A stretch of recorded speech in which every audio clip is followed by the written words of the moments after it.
Right, well, let's roll straight into it. Thanks, Oliver. Thanks, Robin, who will take it on. And hello all, to those of you that have got your eyes on this. Thank you for joining us. It's always good to reach out. And for me, recovery mechanics, which is an area I'm going to major on, is one of the shining lights of the SOE. The SOE have done things in the recovery mechanics space that others just haven't been able to do. So what I wanted to do firstly, though, is just give you a sense of a bigger picture, just so that you know what the SOE is. Some of you may have done a bit of reading on the net. Some of you may have done nothing at all. So just a couple of minutes on that more than anything, because it lays the backdrop as to why REMEs are so well placed to be members of the SOE rather than necessarily other institutes. So we are a relatively small institution. We are UK based.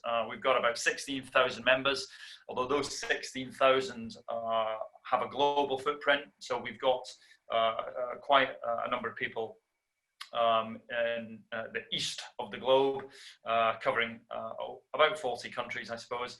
And in the main, the SOE covers everything to do with operations engineering.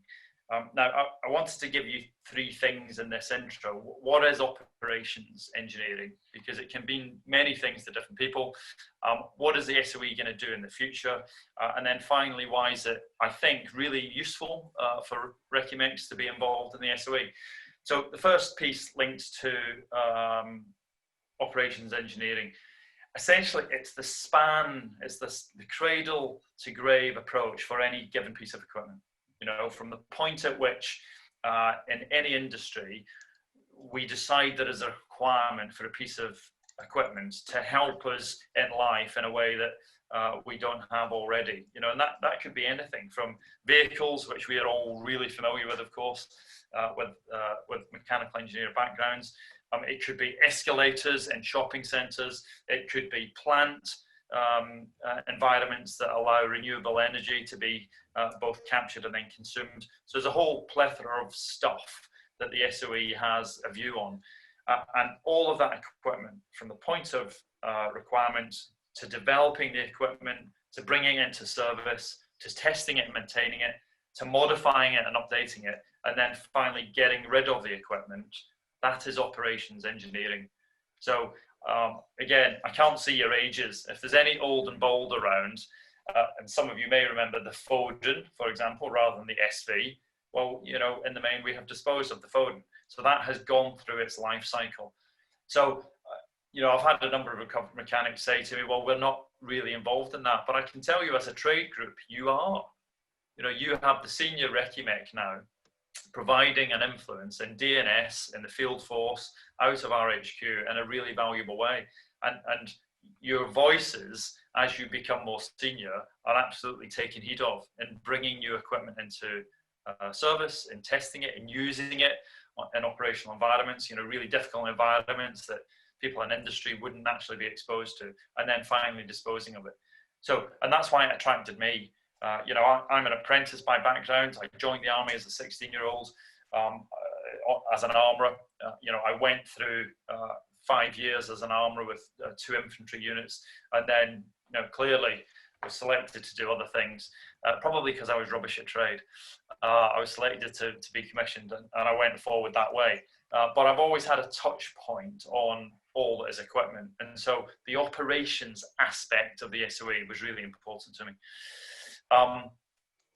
In terms of what the future holds for the SOE, my view is, and I say this with the hat on that will see me as the next president of the SOE, young people, new members and young members are our lifeblood.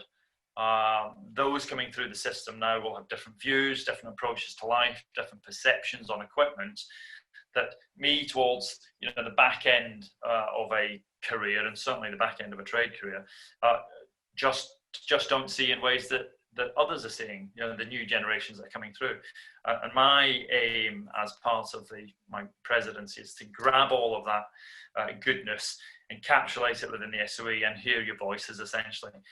And not only young, but diverse. dare I say, I need everyone.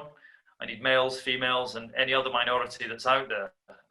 Without that, we just don't exploit the capability that is out there. And some of you may know already, outside of the army and industry, there's a real skills gap. So developing young engineers is a real challenge.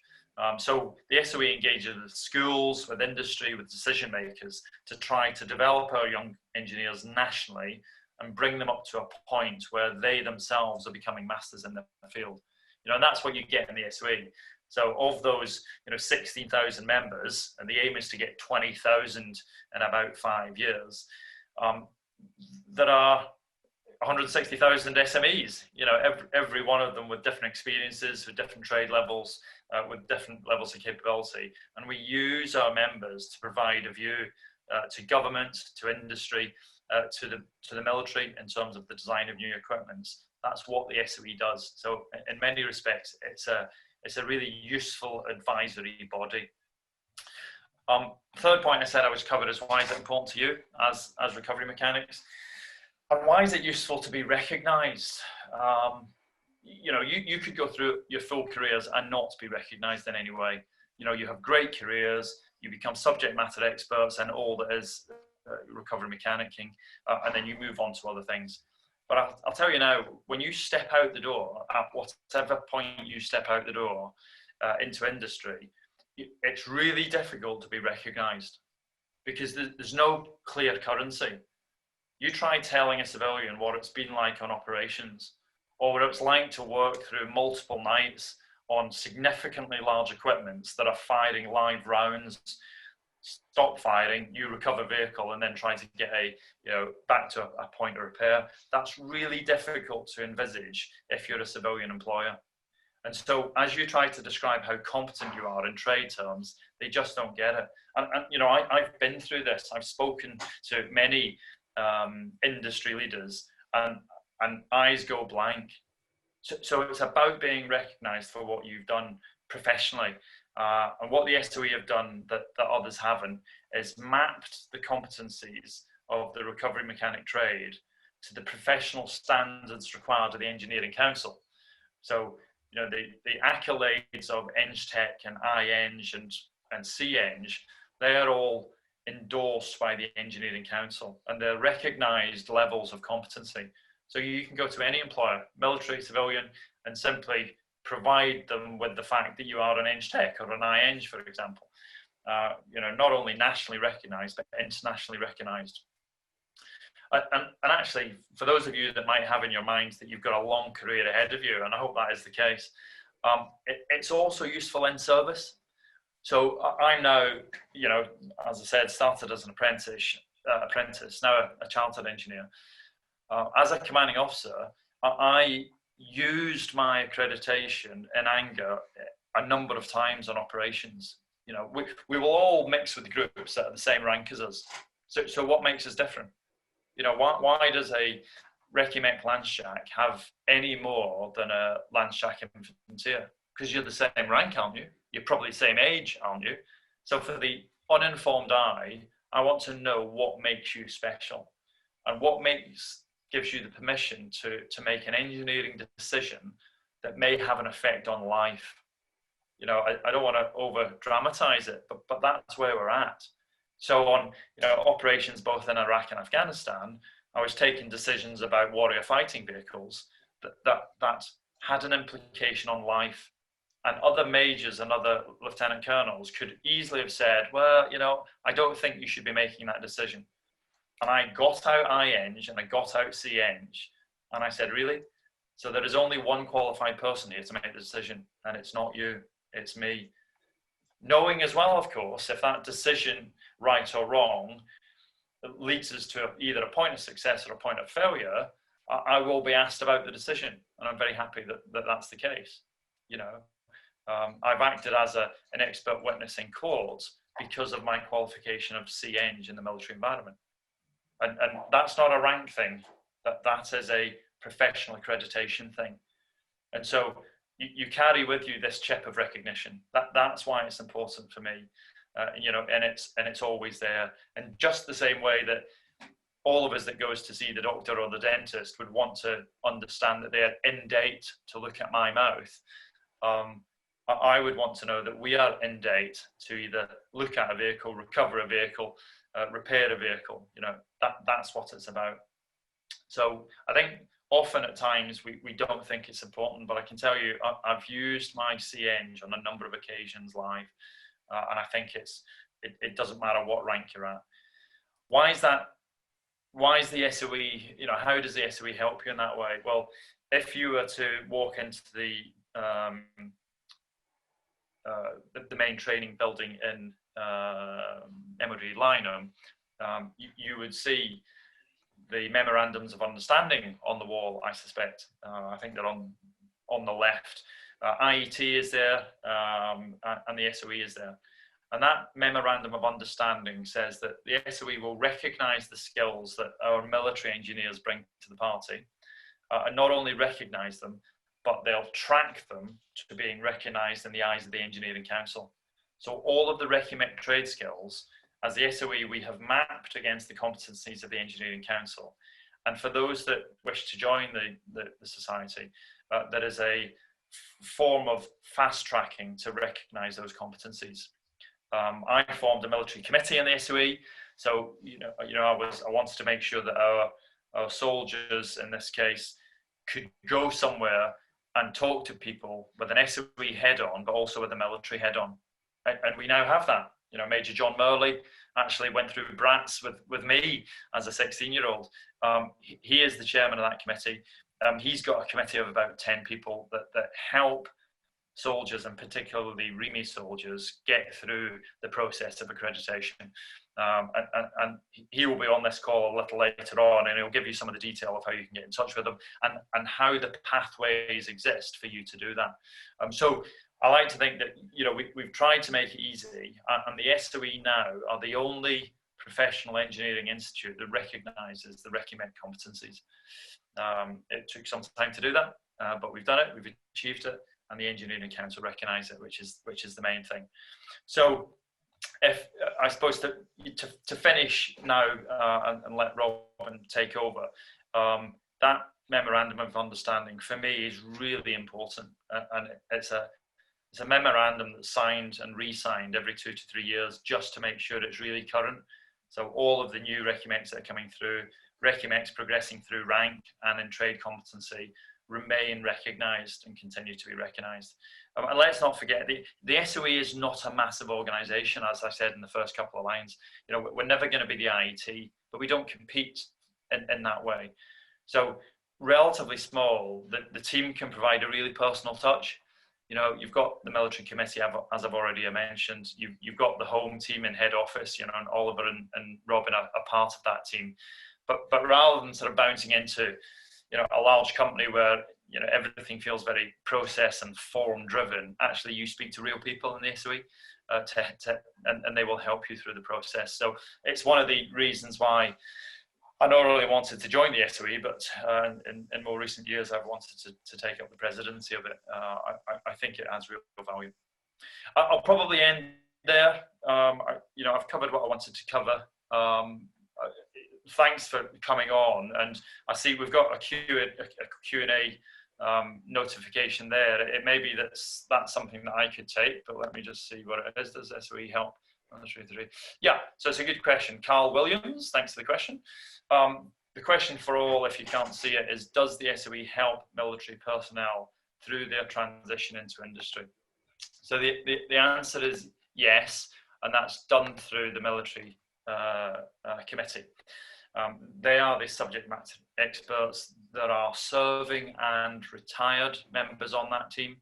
And my aim always, as I set the committee up and chaired it, was that we pull young tradesmen into the SOE early, and we start to show them what's outside in industry. You know, we organise visits to allow certain parts of industry to be exposed, which just wouldn't be as soldiers. And equally, we bring industrial people into our military environment and show them some of the benefits and the challenges that we have to come almost daily. And so you've got this through life approach for young engineers. that by the time they decide to step out, actually, they know about the SOE, they know about industry, and they have a vague idea of what they may want to do outside, and whether they can pick up all of those REME skills and take them to another part of industry. And I would hope if we get it right, that individual already has a network of contacts, civic contacts that are involved in the trade and understand where you're at and recognize the benefits of being a military REME. It happens already. There's still work to do on that, so it's not as smooth as I would want it to be.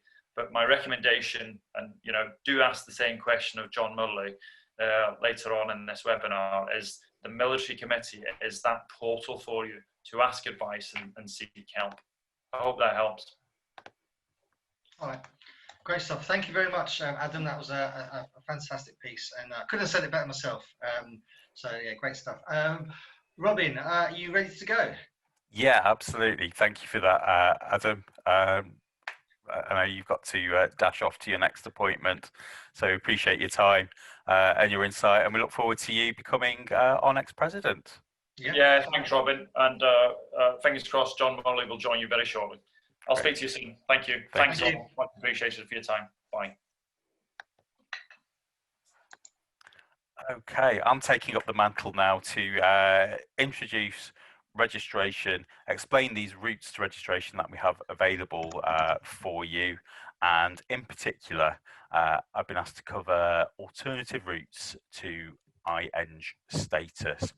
This is all going to be quite top level info. I'm not going into the granularity of what the competencies are or what those trigger points are with the MOU that we have in place. All of that is available for you. We can send that to you after this event.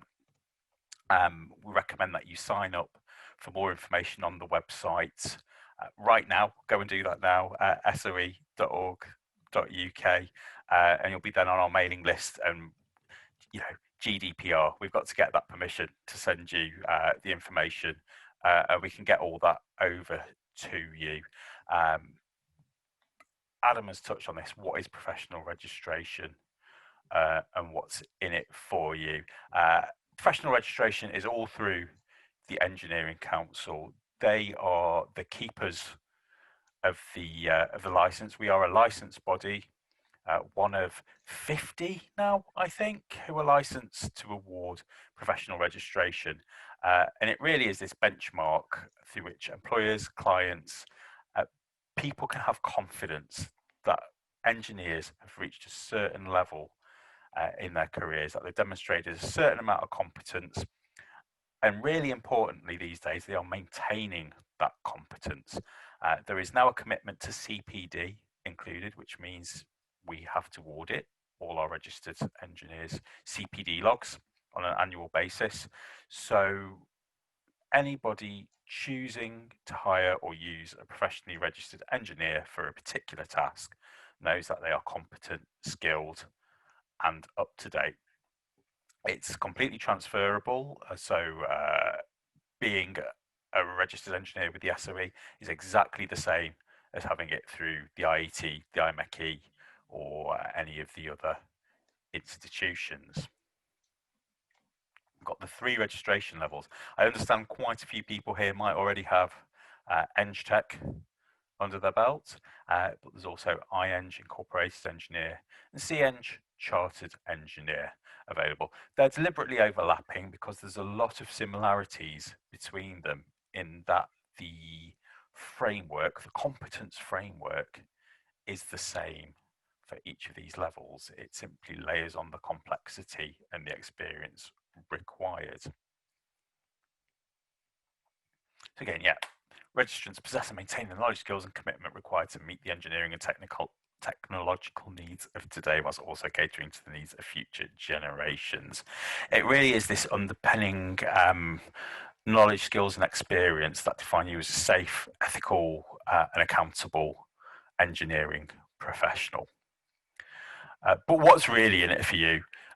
It's this peer-reviewed external recognition of your expertise, which is really transferable throughout your career. As Adam said, if you've got to engineers at the same level, of the same age, doing the same job, who would you choose? The registered engineer or the non-registered engineer? The person who's gone above and beyond to demonstrate their commitment to engineering in their career, who's been through this process, who's demonstrated that they're competent and accountable and working in a safe and ethical manner, or the other person. It provides a structured development path up through EngTech, IEng, through to CEng, with defined competencies and skills that you need to show. And also, I understand that depending on the level you go for, there is money available for achieving EngTech at the moment, and CEng as well. Joe, is that right? Sorry, you're on mute. Yeah. There's some basically there's money repetition. So we get paid for EngTech currently, and in the future, I believe we may get paid for IEng, and obviously chartered when you get out into the industry is worth the money itself anyway. So if guys are thinking about going the full path, then there's money in it. Brilliant, thanks, Joe. Let me go the right way with the slides. So what's in it for you? It's really is there for you to demonstrate your effectiveness and accountability, and ultimately employability as an engineer. If you want to progress, you really want to get this under your belt. Differences between the three levels. Well, first, the similarities is that they're all overseen by the Engineering Council, which, as I said before, an IEng through us is the same as an IEng through anybody else. You need to complete an application and complete it to the best of your ability. It's really on you. The onus is on you as the applicant to describe and explain why you're worthy of being accredited as an incorporated engineer or a chartered engineer. And it is challenging. It's supposed to test your knowledge, skills, and your experience. It's not, I would say it's not difficult, but it is challenging. If you're working at the right level, explaining how your experience meets the competence framework and hitting that educational benchmark, which we're going to come to. If you don't have it, it is going to take some time, it is going to take some effort, and the SRE will be there to help you along the way. Have we got any questions, Ol? I can see the boxes are lighting up. Yeah, we've got a question. I mean, I think this is going to be covered in the presentation, but when will the pathway to EngTech, when will the pathway to IEng be available, and what's the process and time frame to convert to IEng? And will we have mentors? Okay, so there's not what we call a specific pathway from EngTech to IEng, in that anybody who's applying for IEng has to complete the IEng application pack. You will build on what you've done with your EngTech, and we will provide it depending on the routes. We're going to cover all the different routes shortly. We will provide mentors, and you will be able to seek help from our military committee as well. So good question, we'll come on to that. So you need to demonstrate the two parts for whichever level you're going for. First is the academic benchmark. Each level has an academic benchmark that must be met, and this is your underpinning engineering knowledge, and there's a defined set of learning outcomes for each level, which is available through the document. They've just changed it. ACAD, my mind's gone blank. It's part of the UK spec, and it defines what all those learning outcomes are at each level. If you don't have it, there's routes for you, and we are going to cover that in a bit more detail. And secondly, you must explain and define your competence. There's a series of competencies outlined in the UK specification for engineering competence, and these run the gamut from your technical hands-on engineering through to your management ethics and your CPD. Anybody who's already got EngTech, you have already started that route of demonstrating your competence. You had to do it for your EngTech, so you know what this is. And your competence, it's your knowledge, skills, and behaviours. It's a demonstrable ability to undertake your engineering tasks effectively and safely. You are doing this. We have some of these levels defined in the MOU. If you don't have a copy of that, as I say, we can send that to you so you can see the trigger points that we have defined with the REME. As if you're working at this level, then you're probably ready for IEng. There's 5 UK spec competencies. These broadly cover at each level your knowledge and understanding, the design and development of processes, systems, services and products. They move on then into your responsibility, management or leadership, communication and interpersonal skills and professional commitment. Each of these are broken down into sub-competencies at each level, and it is really important that you take a good look at the UK spec and understand and contextualise those competencies into your own role, into the work that you're doing as recovery mechanics. There is some support there from that MOU with the trigger points, which will help to contextualise it. But it's really on you. It's the specifics of the work you are doing to demonstrate each of these competencies. So knowledge and understanding, I'll just flick over to the UK spec that I've got. Hopefully this will work. While you're doing that, Robin, I've got another question as well. Someone's asked what level of maths do you need to show for IEng? And it's interesting because it's not, again, it's not sort of the formal demonstration, but it's if you can demonstrate the competencies in your role. If you can put down what you do in an IEng, up to the IEng level, I guess you don't need to have the maths, as it was, because you're probably doing it without even knowing it. Yeah, there's not a specific maths competence to show off. Whilst for IEng you're looking for equivalent to having a level 6 engineering degree. That's the level of academic knowledge that they're looking for.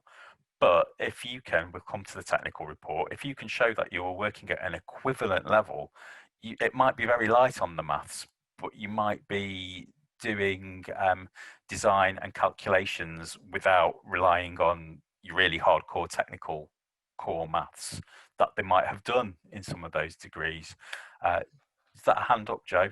Yeah, Joe. Yeah. Yeah, Robin. Just obviously, I can explain a little bit because I've done a little bit. Put this in our sort of terms. So for the guys who are listening, so basically the IEng is not a tiffy sport with a HND. If you had that, you would have IEng. This is all. The whole reason of this is what we're about to show you now. Is the UK spec is your route. So if you haven't got the maths and you haven't got the technical ability, but you're doing the job on the ground, which I know some of you are, then this UK spec in front of you now, which seems like a lot of words a moment, but this is your way of getting to that level through proof and evidence, which we'll show you shortly. But when you're asking what education level you got, you're not at the right education level to get IEng. If you were, you would have IEng already. It's about showing what you're doing on the ground in certain roles, different places you work in, and taking that as the evidence and bringing it through. So that's all about the UK spec and what's going to be brought along now. Thanks, Joe. So this part, the UK spec, aligns directly with the memorandum of understanding that we have in place with those trigger points. So we will know that you are gaining this experience simply by virtue of the work that you're doing. So I'm not going to go too deeply into this stuff. We're going to move on to the technical report section, which is all about you demonstrating that first educational part. However, these AB competencies are really what we're going to be looking for in a technical report to demonstrate that you are working at IEng level. So it's just using the combination of general and specialist engineering knowledge and understanding to apply existing and emerging technology. And this is then broken down further into your subheadings, which is maintaining your theoretical approach to the application of technology in engineering practice. So you can see this is sort of your more educational, your understanding, your training, your development. It gives these examples, engaging in formal learning, learning new engineering theories and techniques in the workplace or at seminars, broadening your knowledge of code, standards and specifications. You'll be doing this. This is part of your work through and through. Using evidence-based approaches to problem solving, contributing to continuous improvement. You have to be doing this. identifying, reviewing, and selecting techniques, procedures, and methods to undertake engineering tasks. That's part and parcel of the role. Contributing to the design and development of engineering solutions, implementing design solutions, and then we're on to the C competencies. It's these A-B ones, the real sort of technical stuff. That's what needs to be included in demonstrating that you've got to that educational, academic level. Your further competencies, C's, technical and commercial management, effective interpersonal skills, and your personal commitment to professional standards. That's all what you'll more explain in your competency statements. But let's get back to the show. Hopefully, so that's a very broad outline of the competencies. Recommend you get a hold of the UK spec. It's available from the Engineering Council website. It's available from our website, possibly. We can send you a copy if you let us. I'm not going to spend much time on EngTech because I believe IEng is really the focus here. If you haven't got EngTech and you want to achieve IEng, start with EngTech.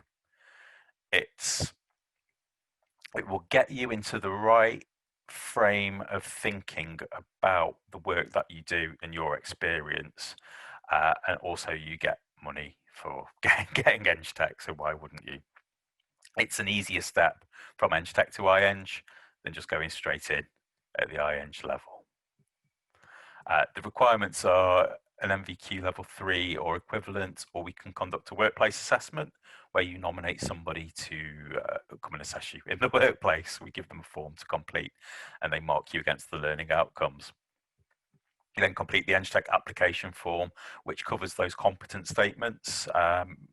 You fill out, it's a couple of hundred words for each competence, explaining from your work how you've demonstrated them. You also send in a CV. I know some people in the forces might not have an up-to-date CV, so it might be a good opportunity to get that ready to go. CPD log, and this is your training, your development, anything that you've learned, any new tasks that you've undertaken, any new bits of kit that you've learned, anything where you've done something, learned something. And the key bit that turns it into CPD from training is reflecting on how you'll use that. Was it worthwhile? Was it a good bit of learning? How will you use that in the workplace? You also need to nominate a sponsor who will essentially verify that the information you provided is correct and accurate. Oh, you're pulling a face. Have I missed something? Right, good. All right, IEng. So the level that we're looking at for incorporated engineers is that maintenance and management and managing applications of current developing technology, and this is important, may undertake engineering, design, development, manufacture, construction, and operation. An IEng is defined as being able to demonstrate the theoretical knowledge to solve problems in developed technologies using well-proven analytical techniques. The successful application of their knowledge to deliver projects or services using established technologies and methods. They might have some responsibility for projects and financial planning and management, and some for leading and developing other staff. They must have effective interpersonal skills in communicating those technical matters and a commitment to professional engineering values. So these tie directly in to those 5 competence areas that we've covered already. So this is the bit that I think we really want to talk about. It's the requirements in terms of your background education. And it's essentially, it's a level 6 accredited BEng degree. There are other routes in here through the academic route, but what I believe we're here to talk about is that demonstration of an equivalent depth of underpinning engineering knowledge and understanding through completion of an in-depth technical report. And this technical report is your opportunity to say, look at the work that I've done, look at the work that I'm doing, look at the projects that I have undertaken. This gets me up to that level 6 requirement. You also, of course, need to complete the application form with all of those competence statements addressed with examples from your work and your CV, CPD log, and a named sponsor. One of the differences between EngTech and IEng is that you will attend a professional review interview. This is really an opportunity for you to talk with. Generally, it's with two lovely engineers who want to know more about your work. They'll be really interested to know how you met those competencies. They'll be really interested to know about you, about your work. Most people come away having had a fairly pleasant time, but you do need to be able to be open and honest about the work, about what you have specifically done. When you reach that interview stage, it's I did this, not we did this as a team, not we did this as a company, as a cohort, as a group. We'll come back to the technical report, don't worry. And then we have chartered engineer, which then takes things to the next level. Again, it's these 5 competence areas, but rather than using current and existing technologies and techniques, it's more about developing those techniques and technologies. Oh, I'm missing a slide. The educational benchmark for this is an accredited MEng degree, so that's a level 7. Again, there's a technical report option for those who might not have the traditional academic route. And we have a lot of experience. We pioneered this technical report route. We've got a lot of people through. The vast majority of our applicants at IEng and CEng don't come with that BEng or MEng under their belt. They complete this technical report. So there is still a route for you if you are working at the right level but don't have the right academics. We have these non-standard pathways, which are actually kind of standard for us. There are normal routes. So through EngTech, you have this workplace assessment. You nominate the assessor to come in and visit you in the workplace and complete the report on you. But for IEng and CEng, first of all, we'd ask you to send in your qualifications to us so we can take a look at where you're starting from.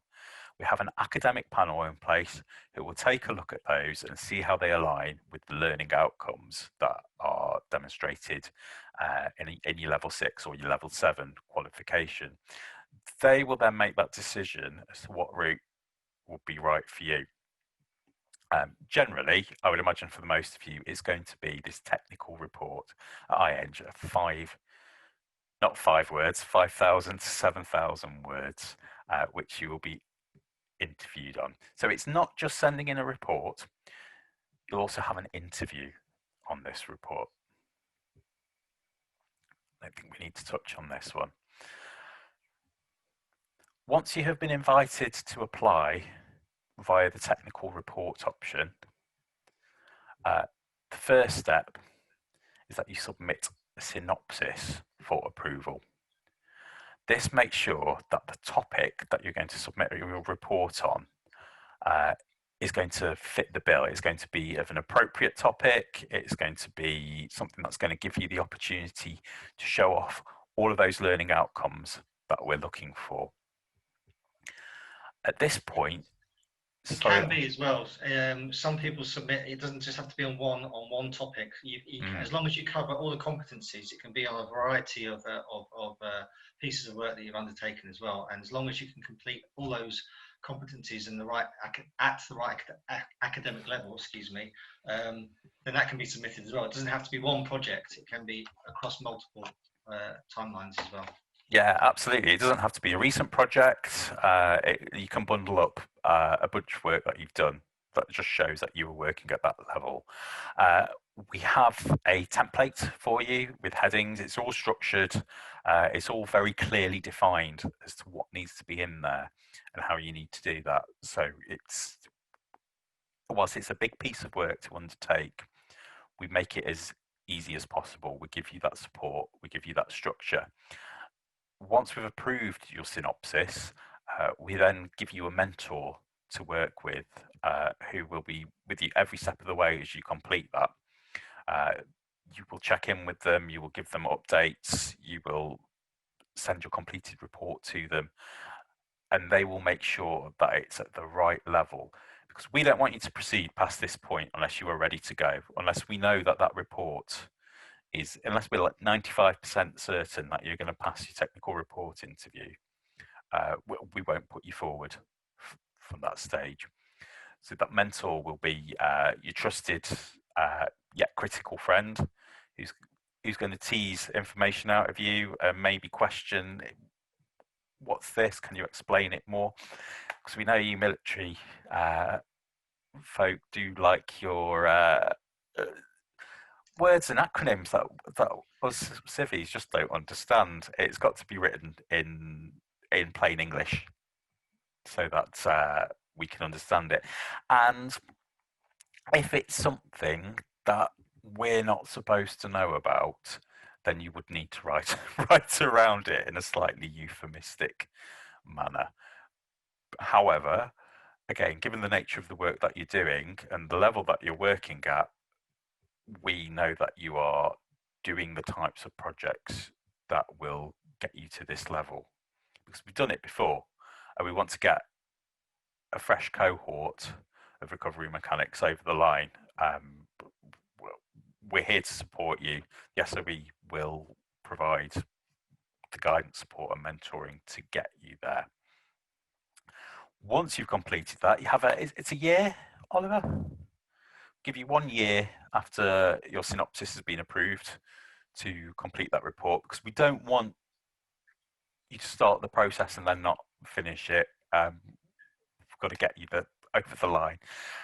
You'll then submit your full application, and that's assessed as well before the interview.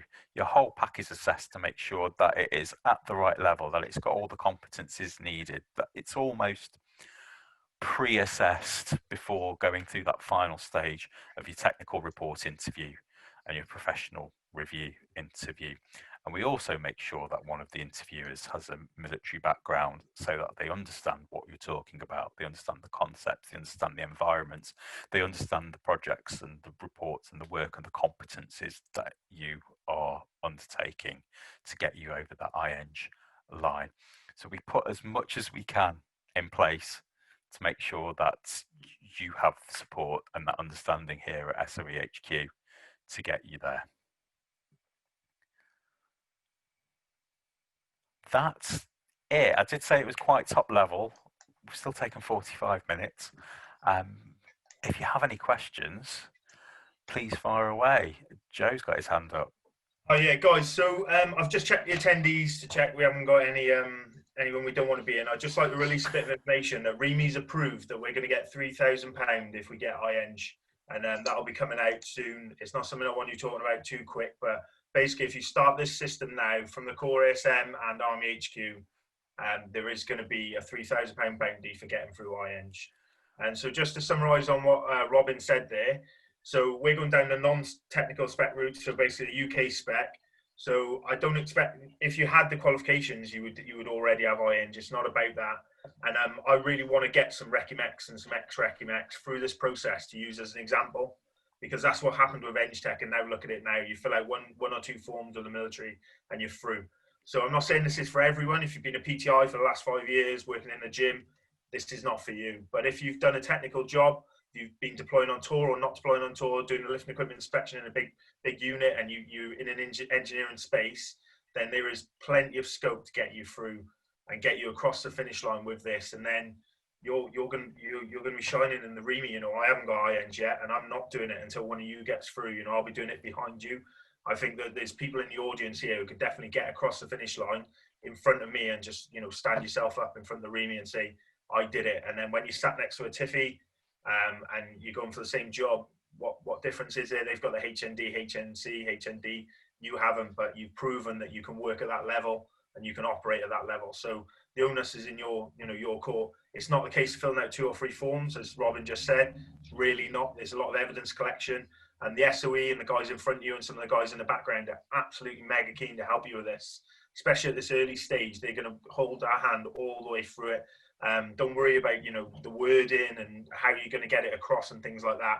We can work on that, and we'll get a team together to help you with that, whether that's the military guys or civilian guys from SOE who are just mentors to get us through, especially for the first few. This is a really good opportunity now to get you through. Once 10 people have got through, it'll be a little bit harder, but now at the initial gate, this is the time to go. I'm just going to look at some of the questions that have come up, if that's all right, Oliver. Yeah, absolutely. Yeah. So what level of education? So we spoke about that, Alex, basically, because we haven't got the education, that's why we're doing this. So you've got to prove that you're working at that sort of level, which came up briefly when Robin showed the other slides, but I think one of it, we'll go back into that in a second. Chris Warren from Australia, how you doing, mate? You mentioned assistance from military personalities of SOE. They will be assisting ex-military members of the REME family. So just to be clear, we're not working for the REME here, we're working with the REME, but this is a civilian endeavour. I'm on the civilian council for the SOE. These guys are civilians sat in front of you. So Chris, you're as welcome to attend this as the military guys are. Just because I'm talking about the military guys, that's because of the audience I've got and I'm still serving. But in fact, ex-REME, people who've left might even have more to bring to the party. Martin Vint, yeah. Does CGI count as a level 6 to the academic mapping across? Of course, mate. And the leadership management elements, which are C or D on the thing, that sort of thing, the evidence you brought from that is going to scream. You're going to tick them boxes straight away. Same with all the leadership management side for it. As military guys, we're not going to struggle to fill that box. That box is just going to write itself. All the stuff you've done to get to the point you're at in your career as a senior or an NCO, that's not going to be the element. It's going to be box A and box B. And if you're in the right job, I think they're going to fill themselves as well. I really do believe that. I'm not just saying that. Ex-regular army, like I've just said, sorry, it hasn't got a name, but whoever that is says I'm ex-regular army. Perfect. This is a civilian endeavour. We're just aiming at military because that's the people we had in the audience and that. Sarah, how you doing? So it says, can I start now as I'm a class 2? Will I have to wait for my class 1? So Sarah, we're going to aim you towards Eng Tech. But you're going to have in the back of your mind now, when you're doing your Eng Tech, it's going to be, you're going to keep going. So when an engineering project comes up, you're going to be aware now that you're actually going to want to get involved in that. This is going to be for you. This is where you're going with your career. So maybe you're not going to a training regiment to march people about. You're going to stay in the engineering stream and you're going to get yourself through. So yeah, Sarah, of course, you can start thinking about this now. But obviously, we're going to get you to Eng Tech first and then just keep the momentum going, keep the evidence collection going. So in a weird way, you're in a better position than me because I'm going to be looking backwards, whereas you're going to be looking forward. As you do the thing, you're going to collect the evidence as you go across. So Sarah, you probably got a bit longer in the pathway, but you're definitely going to be on the right train. And then Gav said, do you recognise additive manufacture as a skill set? I use design, engineering, processing. This is something I've been involved in development, but I don't necessarily hold a qualification for. Gav, I'm talking over Oliver and that, obviously they're the experts, but we looked into this, actually, we were talking about this before you came on, and 100%, mate, that's exactly the sort of thing that we need to be writing in these boxes and that. If you had the qualification in it, then you would be going the other route. It's all about you writing the evidence of what you're doing and collecting, be that photos or reports, James reports for some of the guys who use the digital formats, lifting equipment reports for when you're quarantining kit. All the stuff we're doing in day-to-day life is going to build the evidence pack on what we're doing. So yeah, exactly, Gav, that's a really good question. But if you had the qualification, you'd probably already be the IEng. This is more about going through. Then as we scroll down again, someone said, I've started an engineering business, ran it for 15 years and sold it. Now a mobilised reserve major, OC 118 company. I'm working on operation and ops officer. Can I use the evidence for both sides of my past career to get CEng? Tim Spears. Tim, we spoke briefly about this, and hopefully we'd like to set up another seminar for the same sort of guys who are doing what you're doing, but 100%, and that is exactly the evidence collection you're going to want. It doesn't need to be military, doesn't need to be civilian. It's actually putting it together. You're the best candidate for this, Tim, for the chartered and to get yourself through. It's not going to be an easy process. None of this is. That's why you're in this meeting today, but there we go. Carl said, is there a set time frame to complete IEng? And if so, how long? Carl, it's open now. This is not something new. It's just me telling you that this exists and it already exists to go through. So you, as soon as you can fill them evidence boxes and your mentor's happy with what you're doing, then you can be put forward for your interview. Yeah. It takes, Joe, as well, we've had the quickest technical report go through in 3 months, but also it can take up to a year and a half as well. So depending on you, it depends on the individual as well. You've got a year to do it after your synopsis. Some people, like we say, have already got a project ready to go, and they're just going to change a couple of headings around, sort of a bit of the content around, and that can be assessed and marked quite quickly. It depends on the want and the need as well of the individual. So if you want it, and and you've got to put the work in, but you want it, you can achieve it within the year. That's kind of what we say. And if you're working at the right level, go for it. They are never going to make it any easier. They're only going to make it more and more difficult to get as they continue to tweak and develop the competencies. They've already put the academic benchmark up once, both IEng and CEng. There's no plans to do it in the near future, but engineering council own this thing. It's not us, and they could change things. They could change things and make them harder. So go for it. Get it under your belt and get it in the bank. So we've got another question from Dave Harkus. He's working at trials and development, producing plans and tests for trials reports. Is this going to be an advantage? Yes, 100%. It's not going to be the straight down the line guy who inspected 2 shackles in his career and things like that. They're not going to get IEng. You know, if you've been working in the gym or doing different things, this is not for you. It's the people who are working in the engineering spaces, so heavy lifting equipment inspection, trials and development, myself as a project manager and things like that.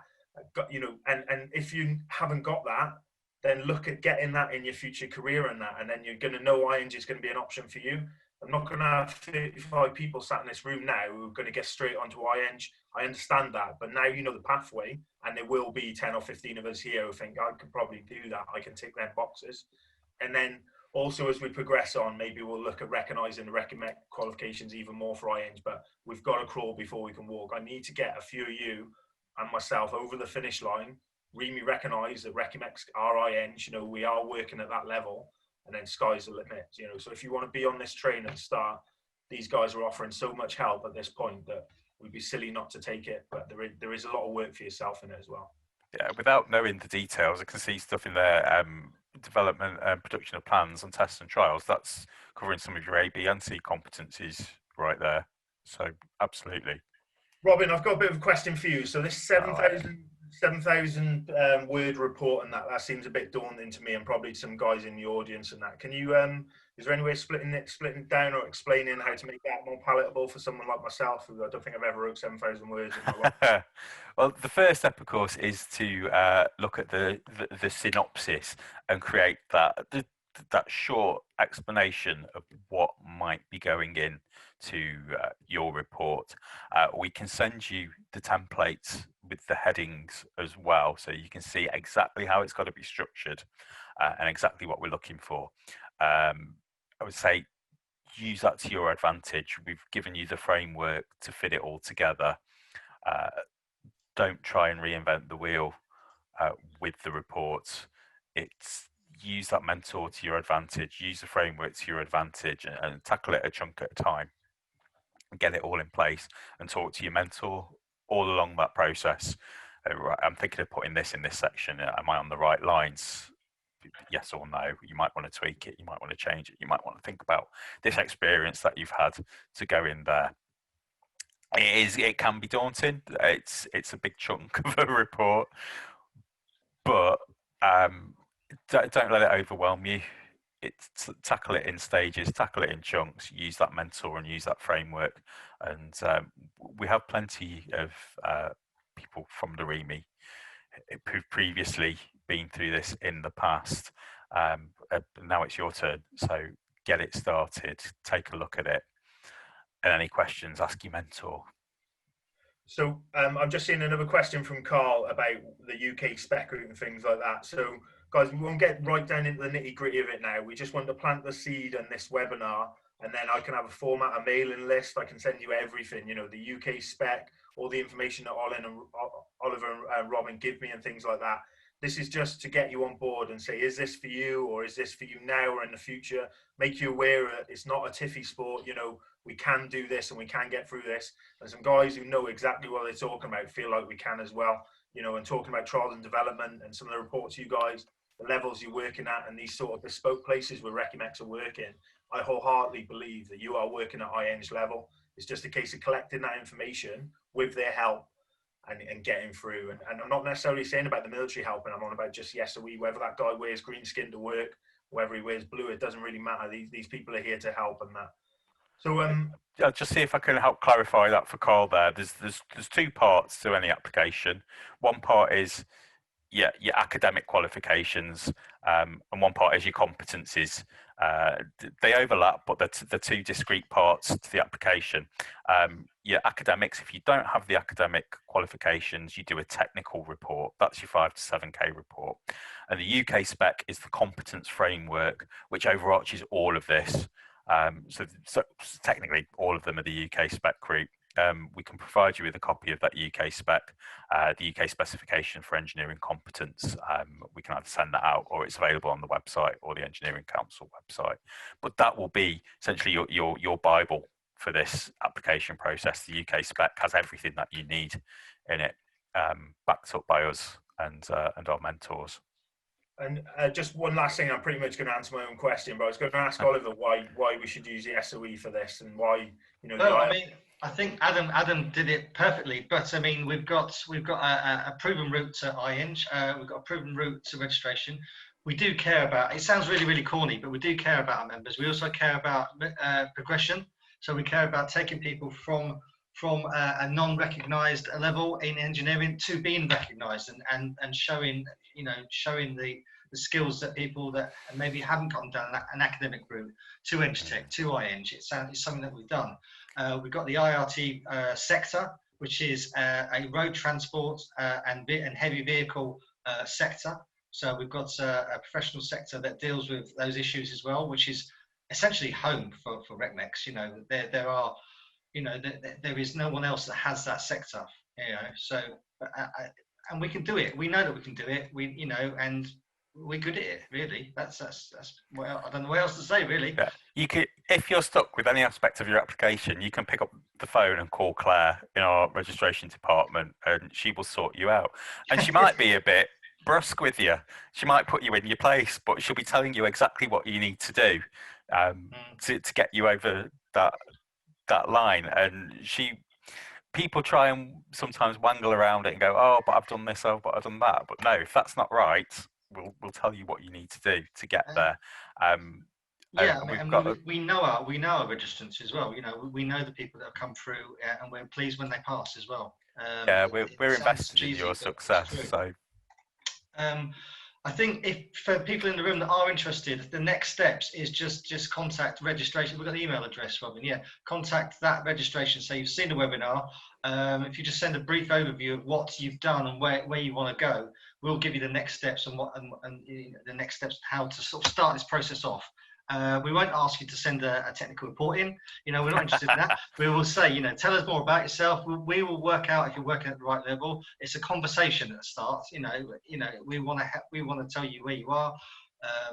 You know, we'll ask for pieces of information. We won't say send us everything you need to know, but you know, ask us the question. Get in contact with us at that email address, and we will guide you through the process. We're not about you know, wanting you to go ahead and do it all yourself. We will help you through the process. Yeah, I just back that up just from my final point. Just the personal touch that they're offering at the minute, guys, of you know the ability to speak directly to people like this, and obviously in the knowledge, and that is just worth its weight in gold at the minute. Snap their arm off for it. I'm going to, and I just don't want to do it myself. I want you guys to as well. So we don't want any money. We're not asking you to spend thousands of pounds with the SOE or anything. We're hand out at the minute. The SOE are there saying, let us help you. And obviously when you come to do IEng and it costs money, if you're still serving, you can get that off the military anyway. It's not going to come out of your pocket. So worry about that when you get there, and we'll help you with the forms when you get to that point. Just take this offer up, you know, and take it a little bit further and see how you feel about it and things like that. But this is a bit of a game changer really, when you go into employment from a level 3 MVQ to having IEng under your belt is a real game changer. If you've got time to do a HND, HNC or master's degree or something like that, go do it, obviously. But people in my situation, we really haven't. So this is a good option to really beef up your CV and get you ready for civilian employment. So, and while you're serving, obviously. Great, thanks, Joe. I want to say it's not a race, but first one to beat Joe to IEng gets a pint. courtesy of Joe. There you go. Yeah. Okay, has anyone got any more questions? I think we've got our first sign up there from Martin anyway, so that's good. But Oliver and Robin, I'd just like to take this opportunity to say thank you for setting this up for us and sparing your time for the guys, for the recovery mechanics and the extra guys who added on. It really does mean a lot, and hopefully the guys do take up your offer and we'll see what comes for it. But I'd just like to say from us, thank you for doing this. No, thank you as well. You've highlighted a pool of people that we can assist, and that's what we're here for. We want you to do well, and we want to recognise you as engineers, and this is a route to do that. So thank you for letting us speak to the audience here. We've actually just had one more question. This is a really good point, actually. Gav's mentioned, does it matter if he's currently signed up to IEng? No, sign up for them all. We don't care. Don't even. We're not asking you to sign up for SOE right now. We're just getting on our mailing list and that. But you can be a member of all of them. We don't hate each other. The guys don't hate IEng. They don't hate. We're all working in different spaces, but it's not a competition. You can be a member of all of them or none of them. When at the point where it gets presented to the engineering council, you'll need to be a member of an organisation, and that will be SOE by that point, because we'll have worked. That's an interesting question, actually, because we do have people in the military and non-military. As their career changes, they go from one engineering institution to another, from one professional sector, be it the IRTE to IPLANT-E, but your professional registration stays with you. As long as you're with a PEI, that can move with you as well. Unless your disciplines and area of expertise goes from one to another, you take that with you as well. So it's your PEI, your professional engineering institution, should be relevant for you at the time. We hope that that'll be us. Thanks a lot. Yes, thank you for your time.